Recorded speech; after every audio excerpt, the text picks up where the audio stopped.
Hi there, it's Wendy from Worldwide Speak, and today in this video I'd like to talk to you about brainstorming.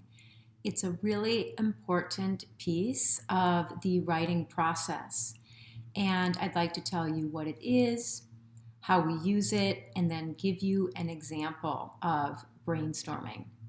So I like this image here in this slide because it shows a bunch of stickies, like actually tons and tons of sticky notes. And that's kind of like brainstorming. You want to have tons and tons of ideas. So why don't we move on and learn about how to brainstorm the best that we possibly can. Okay, so what is brainstorming? Well, brainstorming is a pre-writing activity that helps stimulate ideas after you've chosen your topic. And like the image below, you can see somebody is doing a type of warm-up before they exercise. In this one, they're doing some sort of stretching. Well, I like to think about brainstorming as the warm-up to your writing.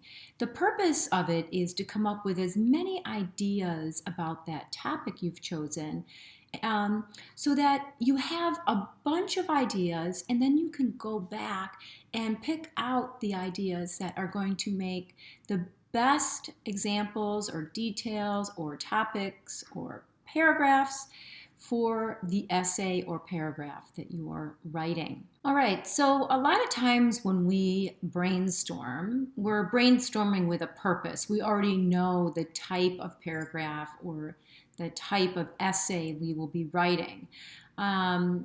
Whether it's a descriptive paragraph or it's an argumentative essay. So we know the purpose. And when we know the purpose of our topic and the type of writing we're going to be doing, we often use graphic organizers to help organize this brainstorming process.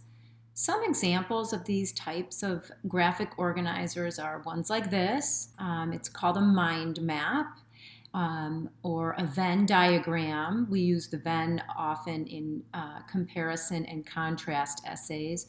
Or we have just, a list form to write stuff down. But these graphic organizers you will use or your teachers will give you, and they really help you while you're thinking about all of these ideas to put them in the right places to kind of start you down the path in your writing process. Okay, so how can I get the most out of brainstorming? Well, here are some best practices. That means that if you just follow these simple guidelines, you're probably going to get the most out of your brainstorming, which will in turn help you be a much stronger, more effective writer.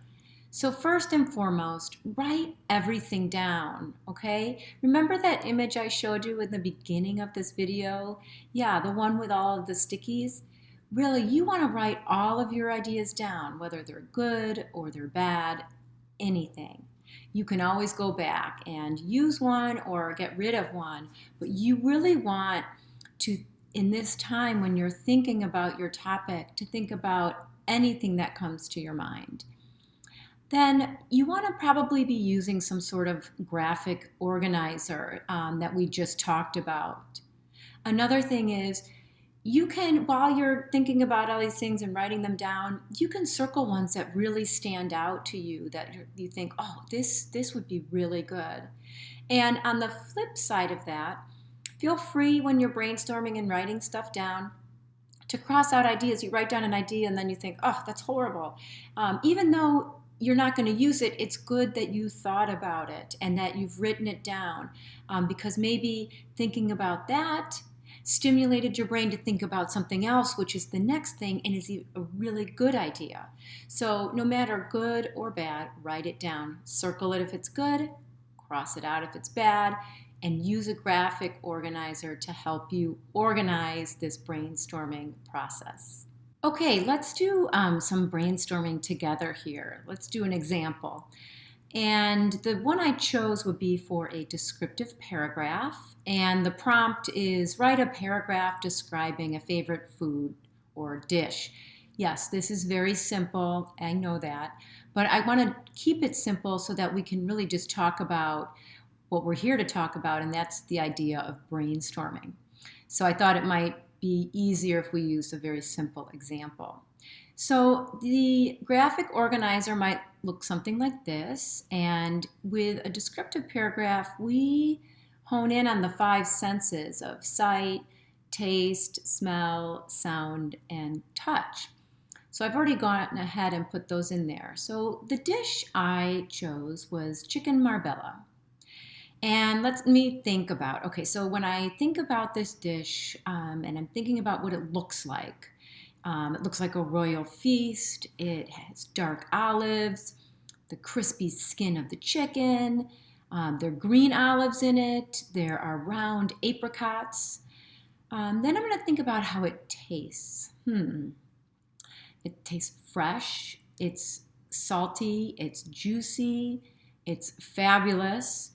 It tastes like organic chicken, which always to me tastes better. And then let me think about the smell of it. It's savory, and it's also sweet. That's from the apricots. And then it's pungent. Pungent means it's a strong smell. What about touch? I'm thinking maybe like when I eat it, right? It's crunchy. The skin of the chicken is crunchy. The apricots and olives and capers can melt in your mouth. It's usually hot when you eat it.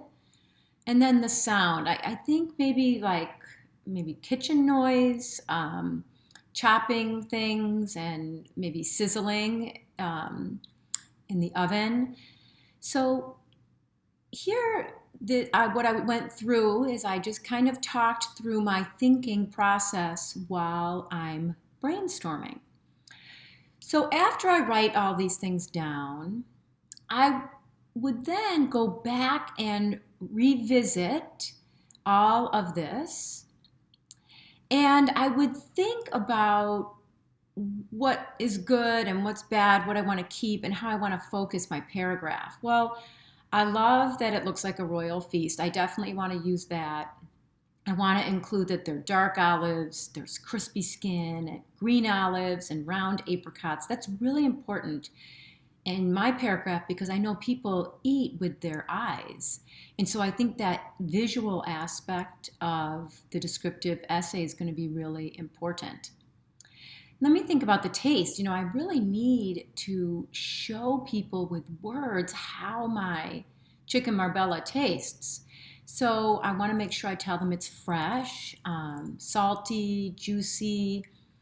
Well, fabulous to me, I don't think I'm going to use that because that's too general. I mean, I could say something is fabulous, but you wouldn't really know how it tastes, right? And you might have a different taste than I do. So I need to be really descriptive with the type of taste. So I'm going to get rid of fabulous. It doesn't fit. And then I think the organic chicken is really important because there's a difference in taste between regular and organic chicken, to me at least. Let me think about the smell. I think smell is really important because you also eat with your sense of smell. So savory is really important. That comes from the garlic in the recipe. Sweet comes from the apricots.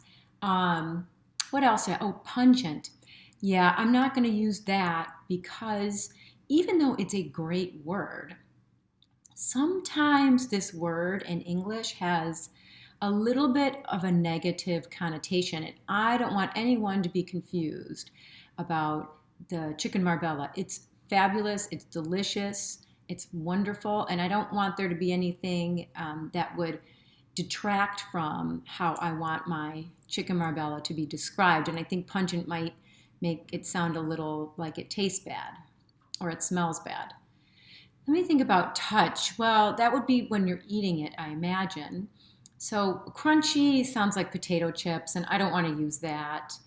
Melts in mouth. I definitely like that one because it does. The chicken is so soft, and with the cooked olives and apricots, and then hot. Well, I don't think I need to say hot. That's a little boring. And then the sound. That one was a little hard for me to come up with stuff. I mean, yeah, there's kitchen noise, but it doesn't really tell the reader how my chicken tastes or what it looks like. You know, we can chop stuff up, but I can describe that in the site. And the sizzling, I don't think that's necessary either. So I just, you know what, I'm just not going to use that sense of hearing or the sound. I think I'm just going to stick to sight, taste, smell, and touch for my paragraph. And I'm going to make sure to include all of these really good ideas that I have and to not include the ones that I think are kind of bad. So this is what it's like to brainstorm. I just talked through it with you, but of course, when you go to do it, you'll be thinking all of these thoughts in your head and writing them down. So this is what brainstorming is. It's really important. It's a great step in the writing process. It's our pre-writing process. It just helps get what's in our mind onto the paper and to start thinking about our topic in a much more detailed way. As always, we just love having you here on our channel, Learning with Us. If you have subscribed, thank you very much. And if you have not, we would appreciate it if you did. And also remember to turn on the notification bell so you get our latest videos right when they come out. Thanks again for learning with us, and until next time, see you later.